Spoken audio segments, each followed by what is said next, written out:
The Department for Home Affairs is most probably the largest contributor in creating an equal society in South Africa. The department is a great leveler. The long queues are when the nation meets citizens with little kids, pensioners, people with big cars, people with no cars, all races, all ages.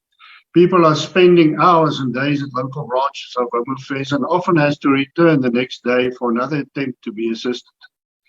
In this department, Honourable Chair, the legacy of the Zuma and Gigaba era is clearly visible, and it seems as if the department is on the road to nowhere, and state failure once again comes to mind. What is so complicated about processing, producing, and dispersing ID documents and passports? If we can't succeed with something as simple as this, how can we run a sophisticated economy and a state? Chair, the department is supposed to be the custodian, protector, and verifier of the identity and status of citizens and other persons resident in South Africa, and to control, regulate, and facilitate immigration and the movement of persons through the ports of entry.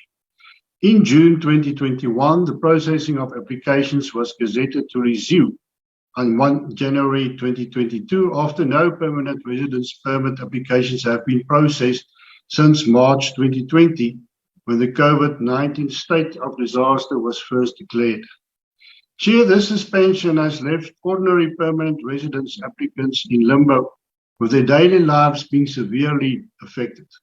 Several applicants have, however, not even received any response or feedback from the department, even from as long ago as 2017. The Freedom Front Plus receives requests from desperate applicants on a daily basis, with the backlog in applications standing at more than 33,000 already. Chair, the Constitutional Court deadline of 10 June 2022 to finalize and pass the electoral bill will still require a significant amount of time, and the department has already applied for postponement at the Constitutional Court. Yet another example of non-compliance by the department. Poor border control and illegal immigration compound serious challenges in the provision of basic services and temporary emergency accommodation. Eskom's inability to provide electricity also has a detrimental effect on the ability of Home Affairs officers and border control, for example, at Namibia last week, where cars and trucks were being held for several hours because no fuel was provided for at the generators during load shedding. Chair, the Freedom Front Plus will be the watchdog on how the department will manage the represented political parties fund, doubled the sub-program from 166.8 million in the previous financial year to 342.1 million in the current financial year. This increase translates to 96.26% increase in real terms.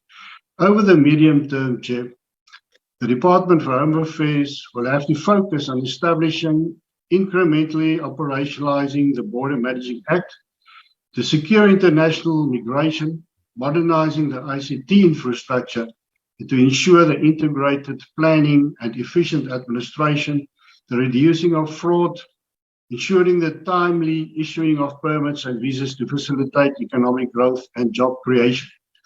The Honourable Minister of Home Affairs, Dr. Motsoaledi, today in fact acknowledged that the department is in trouble and is on a road to nowhere, which is actually where the department is heading to if extraordinary measures are not implemented. These measures are still not visible or provided for in the new financial year, and therefore the Freedom Front Plus will not support this budget vote. Thank you, Chair.